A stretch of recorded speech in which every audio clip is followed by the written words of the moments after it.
Hello friends, how are you? Welcome to our YouTube channel Dhyan Commerce, the key of success. Please like, subscribe, share and press bell icon for notifications. Thank you.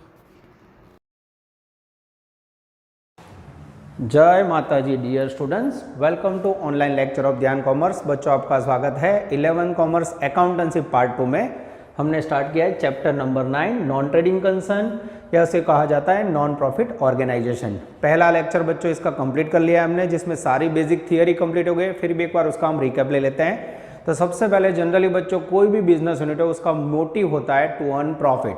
तो generally सारे business units motive और profit के purpose से create होते हैं, पर कई business activities ऐसी है बच्चों जिनका पर्पस टू अर्न प्रॉफिट नहीं होता है, सोशल कोज या सोशल सर्विस प्रोवाइड करना होता है, जिसे बोला जाता है नॉन प्रॉफिट ऑर्गेनाइजेशन एनपीओ या एनजीओ। जैसे बच्चों कोई चैरिटेबल ट्रस्ट, कोई हॉस्पिटल, कोई धर्मदाय संस्था, ऑर्फनेज, लाइब्रेरी, जिमखाना, इस प्रकार के बच्चों जो भी सोशल कोज वाले ऑर्गेनाइजेशन है वो हर एक ऑर्गेनाइजेशन के अंदर बच्चों एक्टिविटीज करने के लिए इनकम ऑन एक्सपेंडिचर का कैलकुलेशन करना जरूरी है। तो जैसे बच्चों मोटिव ऑफ प्रॉफिट वाले बिजनेस के अंदर आप अकाउंट्स प्रिपेयर करते हो, वैसे ही नॉन प्रॉफिट ऑर्गेनाइजेशन संस्था के अंदर भी बच्चों कुछ अकाउंट्स प्रिपेयर किए जाते हैं, जिसका यूज बच्चों हमने पहले लेक्चर में कर लिया है। फॉर आइडिया देख लेते हैं, अकाउंट्स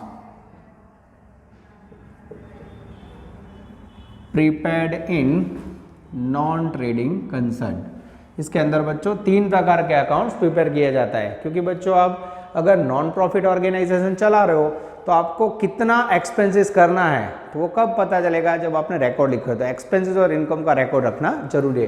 तो ऐसे इंस्टीट्यूट के अंदर बच्चों ऐसी ऑर्गेनाइजेशन में सबसे पहले प्रिपेयर किया जाता है रिसिप्ट एंड पेमेंट अकाउंट। ये ऑलरेडी बच्चों हमने डिस्कस कर लिया है। सेकेंड है बच्चों एक्सपेंडिचर एंड इनकम अकाउंट, या ऐसा कह सकते हैं इनकम एंड एक्सपेंडिचर अकाउंट। और थर्ड प्रिपेयर किया जाता है बच्चों बैलेंस शीट। अब ये 3 अकाउंट्स कैसे वर्क करते हैं बच्चों, इसमें क्या होता है वो हमें देखना है। अब कोई भी बिजनेस हो बच्चों जिसकी एक्टिविटी मोटिव प्रॉफिट का हो या सोशल कोज हो, उसमें कैश रिसिप्ट और कैश पेमेंट तो होने वाला है, क्योंकि आपके बिजनेस में पैसे आएंगे बच्चों तो आप सोशल कोज में यूज करोगे। तो सबसे पहला account receipt and payment already बना दिया बच्चों। It is similar to cash book और कैश अकाउंट। ये अकाउंट के अंदर बच्चों जो भी सोशल ऑर्गेनाइजेशन आप चला रहे हो उसके अंदर पूरे साल के दौरान कहाँ से पैसे रिसीव हुए, ओनली कैश बेसिस। ये पूरे अकाउंट का पर्पज है receipt and payment of cash का वैल्यू ढूंढना, क्योंकि जब मोटिव ऑफ प्रॉफिट ऑर्गेनाइजेशन आप रन करते हो बच्चों उसमें भी कैश पर्पज के लिए आप cash flow statement, cash book prepare करते हो, उसके बाद कैश अकाउंट बनाते हो बच्चों। तो नॉन प्रॉफिट ऑर्गेनाइजेशन में रिसिप्ट एंड पेमेंट में पूरे साल के दौरान बच्चों donation, grants, live membership fee, ऐसी अलग अलग जगह से बहुत सारे रिसिप्ट आते हैं। वैसे ही बच्चों पेमेंट में नॉर्मल बिजनेस के जो एक्सपेंस होते हैं वैसा एक्सपेंसेस होता है। एम्प्लॉय को सैलरी देना है, कोई फंक्शन अटेंड करना है बच्चों, फंक्शन के लिए खर्चा करना है। तो रिसिप्ट एंड पेमेंट अकाउंट का टारगेट है बच्चों to find out cash receipt and cash payment. अब इसके अंदर बच्चों लास्ट ईयर का, उसके पहले के साल का, नेक्स्ट ईयर का रिसिप्ट एंड पेमेंट में 10 साल का इनकम और पेमेंट तो भी आपको ले लेना है। यानी ये अकाउंट आपको मात्र रिसिप्ट एंड पेमेंट दिखाता है, उसमें बच्चों प्रीवियस ईयर, करंट ईयर और नेक्स्ट ईयर सारा इंक्लूड हो जाता है, जो ऑलरेडी आपने पहले लेक्चर में देख लिया है। सेकंड अकाउंट है बच्चों income and expenditure account. It is similar related to profit and loss account. जैसे बच्चों प्रॉफिट ऑर्गेनाइजेशन के अंदर आप फाइनेंस स्टेटमेंट में ट्रेडिंग अकाउंट, पीएनआर और बैलेंस शीट बनाते थे, वैसे ही बच्चों यहाँ बनाया जाता है प्रॉफिट एंड लॉस अकाउंट की तरह इनकम एंड एक्सपेंडिचर अकाउंट। ये अकाउंट के अंदर बच्चों मात्र current year, specially current year के जो भी रेगुलर एक्सपेंसेस है उसे कहा जाता है बच्चों revenue expenses and revenue income note down किया जाता है। इसके अंदर बच्चों मात्र करंट ईयर का डेटा याद रखना है। फाइनेंशियल आपका 1/4/22 से 31/मार्च/23 हो, तो पूरे साल के income, revenue expenses, revenue income. अब ये बच्चों रेवेन्यू एक्सपेंसेस और इनकम क्या होता है, the expenditure which is beneficial for less than 1 year, यानी रिकरिंग नेचर का जो भी खर्चा हो, जैसे आपने ऑफिस का रेंट पेमेंट किया, कोई भी ऑफिस में एम्प्लॉयज को सैलरी पेमेंट किया, तो इस प्रकार के जो भी खर्चे उसे क्या बोलोगे revenue expenses. Revenue income day by day transaction से जो भी इनकम होती है, जैसे बच्चों सोशल सर्विस वाली जो भी इंस्टीट्यूट होती है उसमें इनकम अर्न होती है सब्सक्रिप्शन की इनकम अर्न होती है बच्चों। कई बार डोनेशन रेगुलर बेस पे मिलता है, कई बार कोई एंट्रेंस फीस रिसीव होती है बच्चों। तो इस प्रकार की जो भी, कई बार कमीशन रिसीव होता है, कहीं आपने इन्वेस्ट किया होता है इंटरेस्ट रिसीव होता है। तो इस प्रकार की डे बाय डे ट्रांजैक्शन से जो भी इनकम और एक्सपेंडिचर अर्न होता है वो आपको इनकम एंड एक्सपेंडिचर अकाउंट में लिखना है। और थर्ड है बच्चों balance sheet. Balance sheet just like working like normal finance statement business का। अब इसमें क्या होता है बच्चों, इसमें लायबिलिटी साइड और आपको असेट साइड नोटिंग करना है। लायबिलिटी साइड बच्चों एनपीओ जो भी नॉन प्रॉफिट ऑर्गेनाइजेशन है उसमें कैपिटल ऑनर लेके नहीं आता है, अलग अलग जगह से, जैसे लाइफ मेंबरशिप फी, डोनेशन, इस प्रकार से अलग अलग जगह से फंड मिलता है। तो यहाँ बच्चों कैपिटल की जगह पे लायबिलिटी साइड लिखा जाता है कैपिटल फंड वर्ड। उसके बाद बच्चों नॉन करंट लायबिलिटी और करंट लायबिलिटी जैसे नॉर्मल बिजनेस में होती है वैसे ही नोट डाउन करनी है। और असेट साइड बच्चों जो भी कैपिटल एक्सपेंडिचर है लॉन्ग टर्म वो नोटिंग किया जाता है। तो आप ऐसा कह सकते हो बैलेंस शीट के अंदर कैपिटल इनकम और कैपिटल एक्सपेंसेस लिखे जाते हैं। कैपिटल इनकम ऐसा कह सकते हैं बच्चों जैसे आपने लोन टेक ओवर की, अब लोन आपने लिए 10 साल के लिए, तो इसका बेनिफिट आपको 1 साल से ज़्यादा समय मिलने वाला है, तो that is called liability. Capital expenditure जैसे आपने फर्नीचर खरीदा आपने 1 लाख का, जिसका बेनिफिट आपको 5 साल से ज़्यादा समय मिलने वाला है, दैट इज कॉल्ड असेट्स। तो बच्चों 3 अकाउंट प्रिपेयर करने हैं आपको। रिसिप्ट एंड पेमेंट अकाउंट, वो आपको पिछले साल का, करंट ईयर का और कितने भी सालों का टोटल रिसिप्ट बिजनेस में कितनी आई बच्चों करंट ईयर में वो दिखाता है। टोटल पेमेंट एक्सपेंसेस का कैश में कौन सा हो वो दिखाता है। इनकम एंड एक्सपेंडिचर अकाउंट आपको बच्चों प्रॉफिट की जगह पे सरप्लस या डेफिसिट दिखाएगा, जिसके अंदर करंट ईयर के रेवेन्यू एक्सपेंडिचर और इनकम नोट डाउन करना है। और उसके बाद है बच्चों बैलेंस शीट, जिसके अंदर कैपिटल इनकम लायबिलिटी साइड, जिसका बेनिफिट आपको 1 साल से ज़्यादा समय मिलने वाला। और कैपिटल एक्सपेंडिचर जैसे आपने कोई फर्नीचर खरीदा, कोई इन्वेस्टमेंट किया बच्चों, तो इस प्रकार का लॉन्ग टर्म एक्सपेंडिचर असेट्स में लिखना है। और लास्ट में बच्चों बैलेंस शीट की दोनों साइड इक्वल हो जाए तो आपके एनपीओ के अकाउंट्स करेक्ट। अब बच्चों अकाउंट लिखते समय हमें ध्यान रखना है most probably receipt and payment account आपको दे दिया होगा, उसके ऊपर से आपको income and expenditure account and balance sheet prepare करनी है। पर आज का टारगेट है बच्चों रिसिप्ट एंड पेमेंट सिखाने के बाद इनकम एंड एक्सपेंडिचर अकाउंट सिखाना। तो बच्चों इनकम एंड एक्सपेंडिचर अकाउंट कैसे बनता है उसका मैं आपको मुजाहरा कराने जा रहा हूँ, ठीक है। अब आपके सामने बच्चों उसका फॉर्मेट ड्रॉ करूंगा मैं इनकम एंड एक्सपेंडिचर अकाउंट का, बराबर ध्यान से देखना।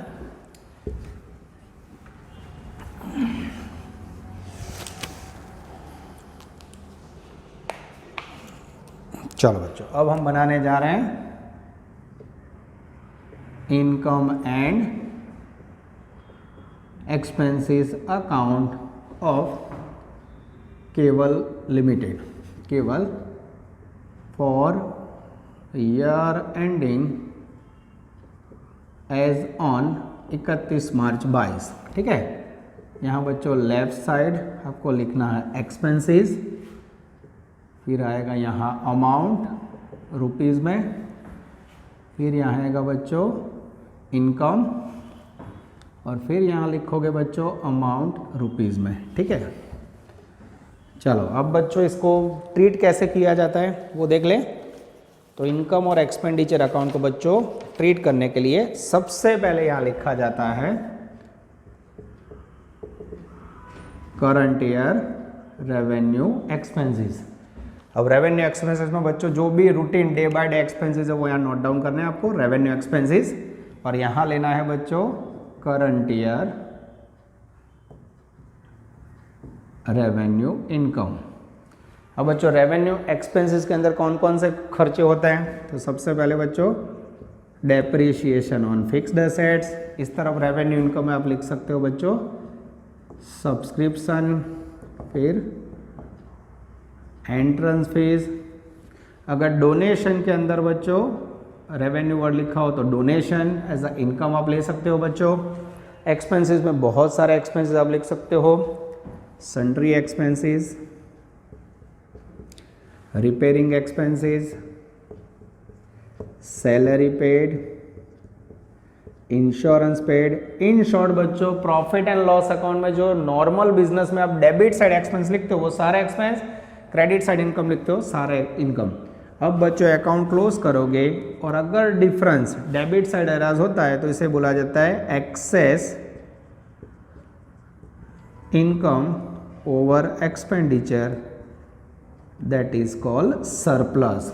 और अगर क्रेडिट साइड डिफरेंस अराइज हो तो बच्चों by excess expenses over income. ठीक है बच्चों, तो इस प्रकार से करंट ईयर के एक्सपेंसेस और इनकम का यूज करके पीएनएल अकाउंट की कॉपी है बच्चों। अगर आपने फाइनेंस स्टेटमेंट में प्रॉफिट एंड लॉस अकाउंट ठीक से सीखा हो तो ये हो गया बच्चों आपका रिसिप्ट एंड पेमेंट अकाउंट के बाद income and expenses account. Same copy है पीएनएल के, expenditure on debit side, income on credit side. अब बच्चों आपको वीडियो पॉज करके फॉर्मूला लिखना हो तो लिख सकते हो, या फिर बच्चों मैंने जो आपको ऑफलाइन कॉपी दी है मटेरियल कॉपी, उसमें भी ये फॉर्मूला अवेलेबल है, फॉर्मेट अवेलेबल है।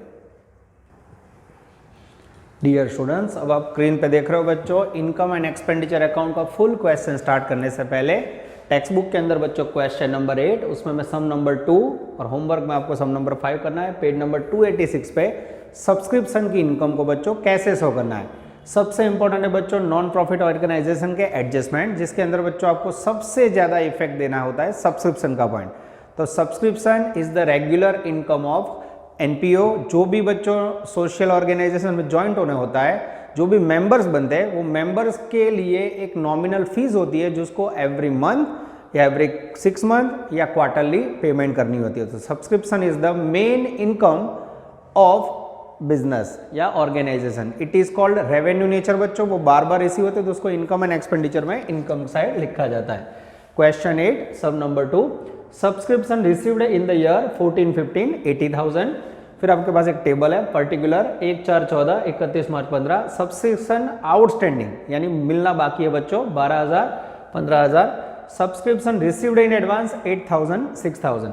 अब बच्चों आपको यहाँ डिस्क्लोज करना है subscription details in the income and expenditure account on 31 March 15। ठीक है, अब 31 मार्च 15 यानी आपको 1-4-14 से 31 मार्च 15 तक का हिसाब लिखना है। अब यहाँ जो डिटेल बच्चों 1-4 की दी है वो समझ लेना है आपको प्रीवियस ईयर, और जो 31 मार्च की दी है उसे समझ लेना है करंट ईयर। तो सबसे पहले बच्चों subscription is the basic revenue nature income, it is written down on income and expenditure. ये अकाउंट बनाया हुआ बच्चों मैंने, अब देख सकते हो। उसमें क्रेडिट साइड लिखना है सबसे पहले बच्चों सब्सक्रिप्शन रिसीव्ड, ये पूरे साल का है 14-15 और वैल्यू मुझे दिख रही है बच्चों 80,000। क्लियर? इस प्रकार से बच्चों मुझे लिखना है करंट ईयर का सब्सक्रिप्शन। यस, एकदम करेक्ट है बच्चों। अब मुझे क्या करना है, सब्सक्रिप्शन आउटस्टैंडिंग मिलना बाकी है बच्चों। प्रीवियस ईयर का 12,000 है और करंट ईयर का 15,000 है। अब जो भी आउटस्टैंडिंग इनकम होती है बच्चों करंट ईयर के में नोट डाउन करनी है। हम इनकम एंड एक्सपेंडिचर में क्या लिखते हैं बच्चों, करंट ईयर का डेटा, ये बराबर ध्यान रखना है बच्चों। अब करंट ईयर का जो बाकी है 15,000 वो हमें करंट ईयर की इनकम में ऐड करना है। तो आप देख सकते हो प्लस आउटस्टैंडिंग सब्सक्रिप्शन। देखो मैं कैसे ऐड कर रहा हूं,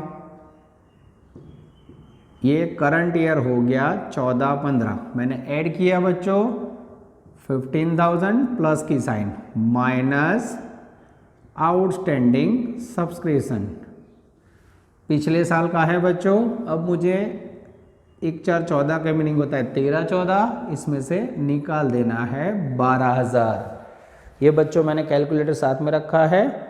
यस, 15 को मैंने प्लस किया, 12 को निकाल देना है। क्यों बच्चों, मुझे मात्र करंट ईयर की वैल्यू कंसिडर करनी है। ठीक है, उसमें ये जो एडजस्टमेंट था उसमें से मैंने करंट ईयर की वैल्यू प्लस कर दी, और लास्ट ईयर का वैल्यू बच्चों वो लास्ट ईयर की इनकम में लिख दिया होगा। जैसे मैंने करंट ईयर का यहाँ लिखा कि नहीं, इतना लास्ट ईयर नहीं वैल्यू लास्ट ईयर में लिखाई गई भाई। तो मुझे करंट ईयर का जो भी रिसीव्ड हुआ है उसमें से निकाल देना है। ठीक है, जैसे बच्चों आप प्लस माइनस करोगे वैल्यू आएगी मेरे ख्याल से 83,000।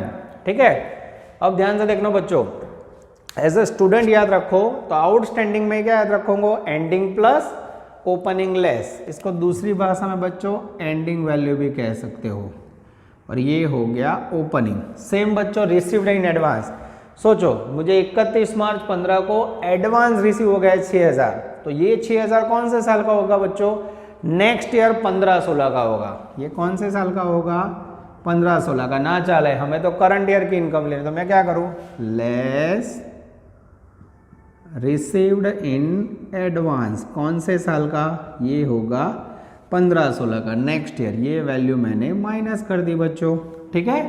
और सब्सक्रिप्शन रिसीव्ड इन एडवांस, अब प्रीवियस ईयर बच्चों 8,000 रुपये था, वो एडवांस रिसीव हो गया था, अब प्रीवियस ईयर में जो 8,000 मिला होगा वो कौन से ईयर का होगा, 14-15 का, दैट मीन्स करंट ईयर। तो ध्यान से देखना बच्चों, plus received in advance current year, ये होगा आई थिंक 14-15 का, value 8,000। This is very very important. आप देख सकते हो बच्चों कैसे मैंने इफेक्ट समझाई। अब 83 के अंदर आप 6,000 प्लस कर 6,000 माइनस करो और 8,000 प्लस करो, जैसे प्लस करोगे बच्चों I think 85,000 net subscription received during the year हो जाएगा। ये हो गया बच्चों how to show subscription in income and expenditure account. For जो लो आउटस्टैंडिंग में करंट ईयर की वैल्यू ऐड करनी है बच्चों, क्योंकि हमें करंट ईयर की इनकम चाहिए और प्रीवियस ईयर का जो भी रिसीव हुआ है वो प्रीवियस ईयर लिख दिया होगा, इसलिए इसमें से निकाल देना है। सेम एडवांस रिसीव हुआ है बच्चों, वो प्रीवियस ईयर में जो रिसीव हुआ है वो हमारी करंट ईयर की वैल्यू होगी, तो करंट ईयर में ऐड करना है। और रिसीव्ड इन एडवांस जो 15-16 का है एंड में, वो तो नेक्स्ट ईयर लिखना है, करंट ईयर में कार्ड नाखवानो, ऐसे याद रखो। एंडिंग प्लस ओपनिंग लेस, इसमें बच्चों एंडिंग माइनस ओपनिंग प्लस।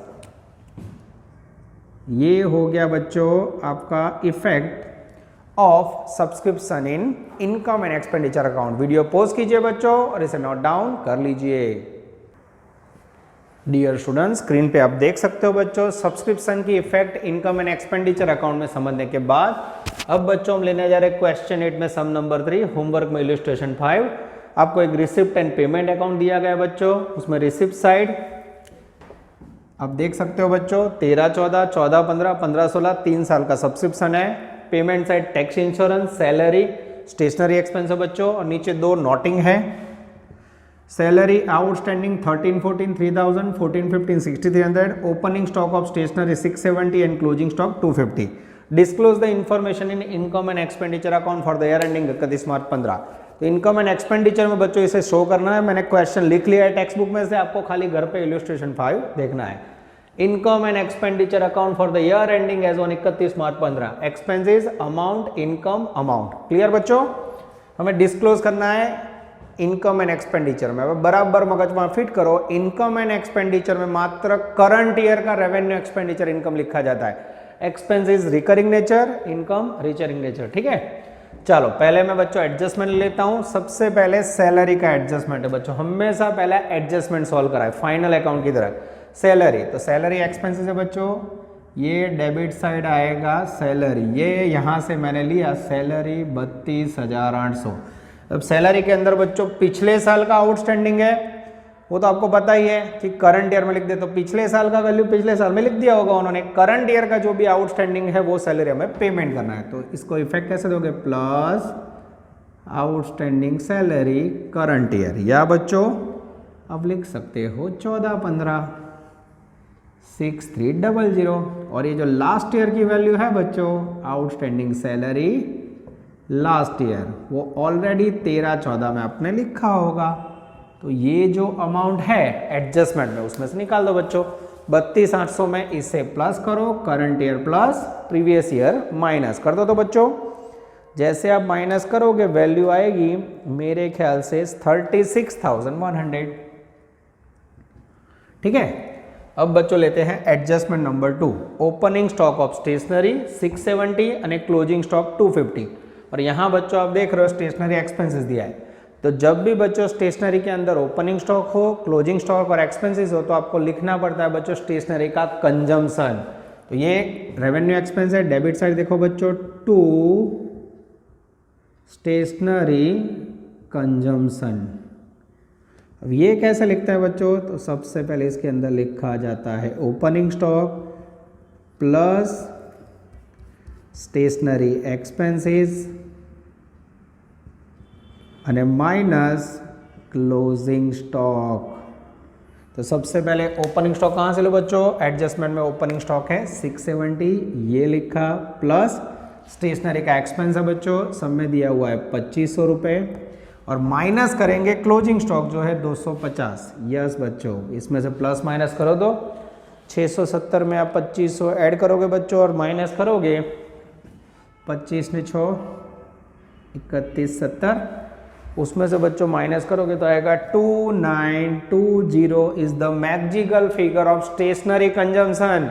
तो बाळको જોઈ લો એક્સપેન્સીસમાં કઈ રીતે સેલરીની ઇફેક્ટ અપાય ફૂલ સમ से पहले और स्टेशनरी का कंजम्पशन सिखाया बच्चों। उसके बाद जो बाकी बचा वो ले लो।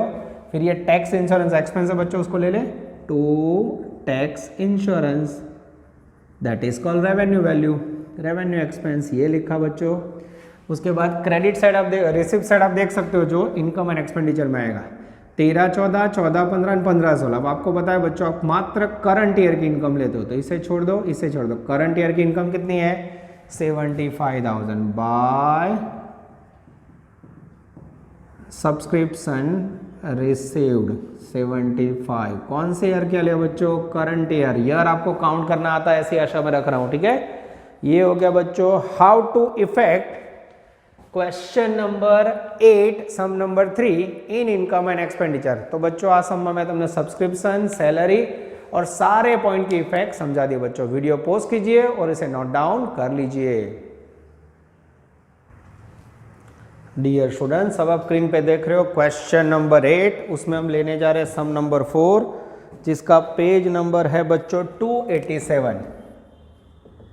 अब बच्चों एक बैलेंस शीट से रिलेटेड छोटा सा मैं इसके अंदर, तो आपको बैलेंस शीट का भी थोड़ा आइडिया आ जाए। ओवरऑल फाइनेंशियल स्टेटमेंट में हमने बैलेंस शीट बनाया हुआ है। Balance sheet of Vinayak limited as on liability side आपको पता है बच्चों capital, non current liability, current liability. यहाँ खाली कैपिटल की जगह पे कैपिटल फंड और कोई भी कैपिटल इनकम लेनी है। और असेट साइड सारे capital expenditure, fixed assets, non current fixed assets, current asset. ठीक है बच्चों, चलो मैं रीडिंग स्टार्ट कर रहा हूँ बच्चों। Disclose the following balance of Vinayak in balance sheet. Question को मैंने लिख दिया है। Balance of account, balance of account एक एक वर्ड पढ़ते बच्चों। Match fund, match fund that is called capital for business, ये लायबिलिटी में आएगा बच्चों। Investment of match fund, investment asset से बच्चों, ये असेट साइड आएगा। Prize distribution to match winner and match expenses, ये दोनों एक्सपेंसेस है बच्चों। ये दोनों एक्सपेंसेस जो भी फंड है प्राइस का और मैच का उसमें से डिडक्ट होंगे। Interest on match fund investment, match fund investment का जो भी इंटरेस्ट है बच्चों मैच फंड में प्लस होगा यानी लायबिलिटी में आएगा। डोनेशन फॉर मैच फंड, ये भी बच्चों कैपिटल इनकम है, लॉन्ग प्लानिंग के लिए रिसीव होती है, long term liability. Permanent fund, ये भी बच्चों लायबिलिटी में कैपिटल फंड में लिखा जाता है। Investment of permanent fund, investment is called capital expenditure, ये बैलेंस शीट में असेट साइड आएगा। क्लियर बच्चों, चलो तो सबसे पहले बच्चों मैं प्रेजेंट करने जा रहा हूं। यहां लिखेंगे हम लायबिलिटी साइड परमानेंट फंड, हाँ कैपिटल फंड कह सकते हैं या फिर परमानेंट फंड। वैल्यू मुझे दिख रही है बच्चों 1,05,000, इसको मैं सीधा बाहर रख रहा हूं। यस, क्वेश्चन भी बच्चों मेरे साथ ही है। यस, उसके बाद बच्चों मुझे दिख रहा है, यस ये मैंने लिख दिया लायबिलिटी में, इफेक्ट हो गए देखते जाओ। यस, उसके बाद मेन इनकम है मैच फंड की, that is called a big fund, ये सेम लायबिलिटी साइड लिखना है। लॉन्ग टर्म कैपिटल इनकम 70,000, ये अंदर की साइड लिखा। उसके बाद बच्चों उसका इंटरेस्ट इश्यू हुआ है वो भी उसके अंदर प्लस होगा, that is called long term capital income. Interest on match fund investment, ठीक है 4,000, यस प्लस कर दो बच्चों। उसके बाद बच्चों मुझे दिखाई दे रहा है डोनेशन, यस डोनेशन भी अंदर ले ले, प्लस इनकम में ले लेते हैं donation for match fund, match fund से जुड़ा हुआ पॉइंट है बच्चों, ये भी इफेक्ट हो गया 16,000। टोटल करेंगे बच्चों 70 प्लस 10 80, आई थिंक 90,000। अब इसके अंदर से बच्चों फंड में से ही आपने पेमेंट किया है, प्राइस डिस्ट्रीब्यूटर मैच विनर और मैच एक्सपेंस, वो फंड में से डिडक्ट कर देना है। Less prize distribution to match winner जिसकी वैल्यू है बच्चों 57,000 और साथ में है बच्चों मैच एक्सपेंसेस, यस 8250। ये दोनों एक्सपेंसेस बच्चों मैंने डिडक्ट कर दिए फंड में से। जैसे माइनस करोगे बच्चों वैल्यू आएगी 76,050। This is very very important. Net capital fund balance of match fund, ठीक है। अब बच्चों investment of permanent fund that is called assets, इसको लिख दें यहाँ, इन्वेस्टमेंट ऑफ परमानेंट फंड, उसको आपने कहीं ना कहीं इन्वेस्ट किया है बच्चों, तो that is called long term investment. Benefit इसका लॉन्ग पीरियड में मिलेगा 1,05,000। उसके बाद बच्चों I think investment of permanent fund के बाद investment of match fund, yes, investment of match fund जिसकी वैल्यू है बच्चों 35,000। This is called how to show effect in balance sheet. थोड़ा आइडिया ले लो बच्चों, permanent fund capital DJ much, it's a one type of capital, match fund it's a one type capital, उसका interest इसमें plus करना है, donation fund ही है बच्चों एक प्रकार की कैपिटल इनकम, उसमें से 2 एक्सपेंसेस माइनस किया है, इन्वेस्टमेंट असेट्स लिखा जाता है वो आपको पता है। तो ये हो गया बच्चों आपका अफलातुन लेक्चर नंबर 2, जिसके अंदर 3 छोटे सम समझाया। अब नेक्स्ट लेक्चर के अंदर बच्चों इनकम एंड एक्सपेंडिचर अकाउंट और बैलेंस शीट के सम हम स्टार्ट करेंगे। यहां तक रखते हैं, take care, all the best, जय माता जी।